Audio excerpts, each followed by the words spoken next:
Welcome to the Harbor and Airport Engineering. We are going to start our new chapter, Marine Structure, in which we are going to study breakwater, arrangement of breakwater, design procedure of breakwater, factor determinant selection of breakwater, types of breakwater, method of proportion of breakwater, method of mount construction, design consideration of mount breakwater, merits and demerits of the same, method of construction of wall and breakwaters, merits and demerits of wall types breakwater, waves, quay, wall, jetties, piers, dolphin, fender, trestle, moles, mooring accessories, etc. We are going to start with the breakwater. What is a breakwater? કોઈ પણ structure એના નામ પરથી જાણીતું હોય break water water બોડીને break કરતું સ્ટ્રક્ચરને બ્રેક વોટર કહેવાય. First of all C definition. A breakwater is a structure constructed for the purpose of forming a artificial harbor with a water area so protected from the effect of sea waves as to provide safe accommodation or shipping. Breakwater. Breakwater એ દરિયામાં આવતા લહેરો અથવા એના જે પાણીનો પ્રવાહ છે એને એકદમથી અટકાઈ દેવા અને એની ઇફેક્ટ બીજી બાજુ ના આવે એ માટે જે બાઉન્ડ્રીઝ અથવા જે વોલ કરવામાં આવતી હોય છે એને બ્રેક વોટર કહેવામાં આવતું હોય છે. બરાબર છે. Alignment. What is alignment? The alignment of breakwater should be as straight as possible. Intersection angle should not be exceed 60. In an open sea, the alignment should be curved to reduce the effect of wave. Alignment. આ શબ્દ motor વેહિકલ્સમાં બહુ બધી વાર સાંભળવા મળતો હોય છે. What is alignment? Alignment એટલે એક એવી લાઈન કે જેની આજુ અને બાજુ બંને સાઈડ ઇક્વલ ડિસ્ટન્સ અને ઇક્વલ વેઇટ અથવા ઇક્વલિટી મેન્ટેન થાય એને અલાઇનમેન્ટ કહેવામાં આવતી હોય છે. એમાં જો વેરિએશન આવતું હોય તો એ પદાર્થ એ વસ્તુ ડામાડોલ અથવા અનઇવનનેસ આવી જતી હોય છે. અહીંયા અલાઇનમેન્ટ બ્રેક વોટરના પોઈન્ટ ઓફ વ્યૂ યુઝ થાય છે. શું કહે છે? સ્ટ્રેટ પોસિબલ હોય તો સ્ટ્રેટ કરવાની, 60 ડિગ્રી કરતા વધારે એંગલ ના હોવો જોઈએ અને જનરલી બ્રેક વોટર કર્વ શેપમાં રાખવામાં આવે છે જેથી ઇઝીલી બહારના પાણીને તોડી દેતું હોય છે. Arrangement of breakwater. બ્રેક વોટરની અરેન્જમેન્ટ જનરલી કઈ રીતે કરવાની આવતી હોય છે એ એન્જિનિયર્સ પ્લાનિંગ અને એના અકોર્ડિંગ વસ્તુઓ ઉપરથી ડિસાઇડ કરતા હોય છે.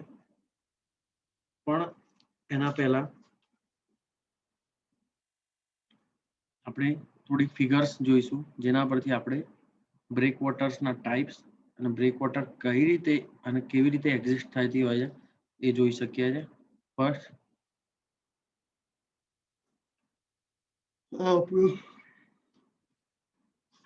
વેટ અ મિનિટ. આ આપણો હાર્બર છે. આ જે લાઈન દેખાઈ રહી છે અને કર્વ દેખાઈ રહ્યો છે એ બ્રેક વોટર છે. બરાબર. આ 2 way entrance breakwater type હાર્બરની ડિઝાઇન છે. પછી આ છે સિંગલ એન્ટ્રન્સ જેમાં આ બ્રેક વોટર છે કે જે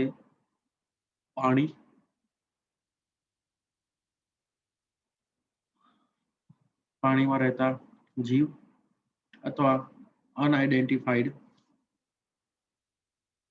મટીરિયલ કે જે અંદરની તરફ આવતા અટકાઈ શકે એના માટે રાખવામાં આવતી હોય છે. પછી છે arm of the breakwater converge and overlap. આ વન સાઇડેડ છે, પણ આમાંથી અવર જવર બહુ જ નાના પોર્શનમાંથી થતી હોય છે. એટલે આ બહુ જ મહત્વનું હાર્બરનો ટાઈપ છે, જે બ્રેક વોટર કર્વ આપેલા છે એમાં. બરાબર. Design process of breakwater. આ બધી સ્ટડી આપણે આ બધી થિયરીઝ હું નથી વાંચતો, કારણ કે જે વસ્તુ તમને બોલીને સમજાવી દઉં છું એમાં એ બધું મોસ્ટલી કવર થઈ જતું હોય છે. Design process of breakwater. The design process of breakwater compares orderly sequence of activities and decision.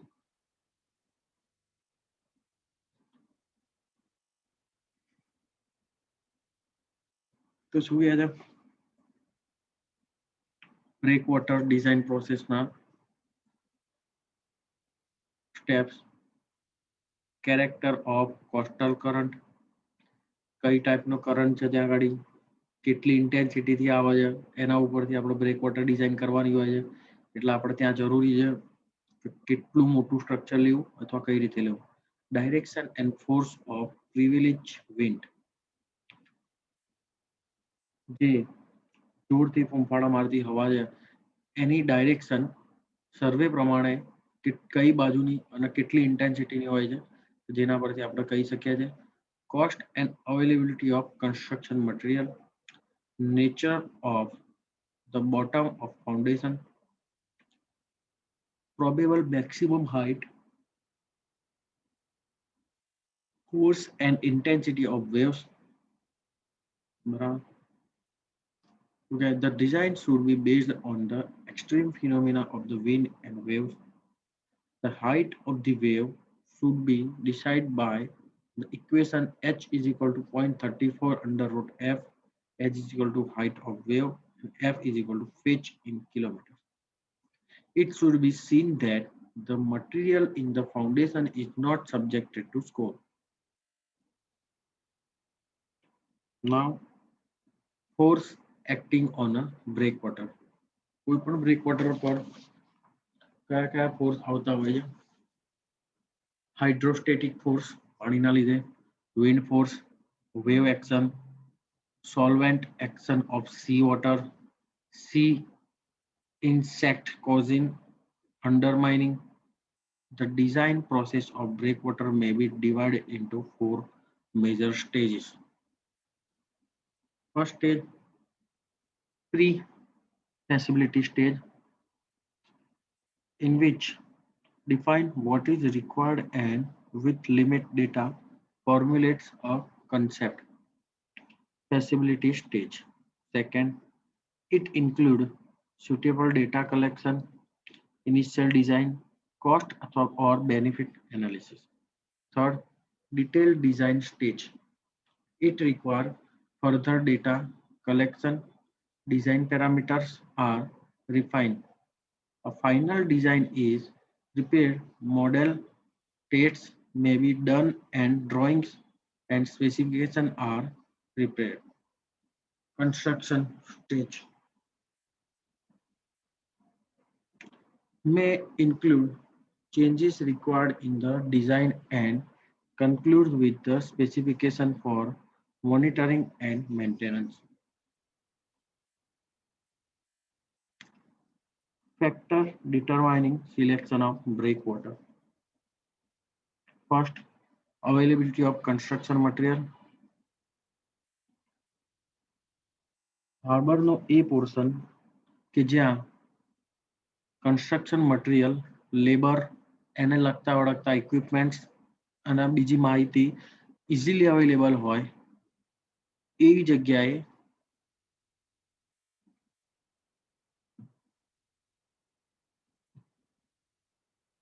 એનો મેક્સિમમ ઉપયોગ કરી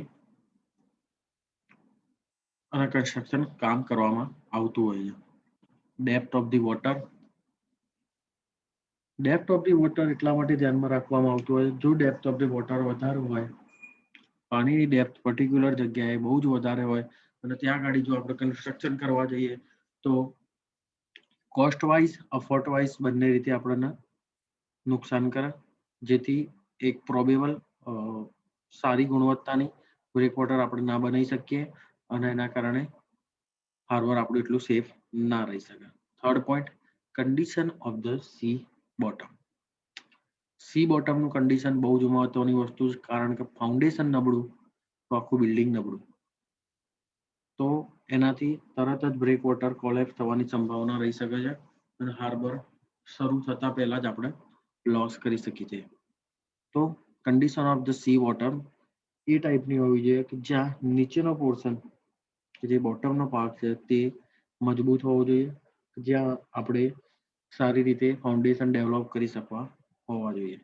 અવેલેબિલિટી ઓફ ઇક્વિપમેન્ટ, એ અવેલેબિલિટી ઓફ કન્સ્ટ્રક્શન મટીરિયલમાં કીધું હતું એ જ વસ્તુ અહીંયા પણ ઉપયોગમાં થાય છે. એ ઇક્વિપમેન્ટનો યુઝ કરી શકવા હોવા જોઈએ આપણે કે જે આપણા ઇઝીલી વર્ક થઈ શકે અને જેનાથી આપણે પ્રોગ્રેસિવલી વર્કિંગ બતાવી શકતા હોઈએ. અહીંયા આપણું લેક્ચર કમ્પ્લીટ કરીએ છીએ. નેક્સ્ટ લેક્ચરથી આપણે types of breakwater start કરીશું.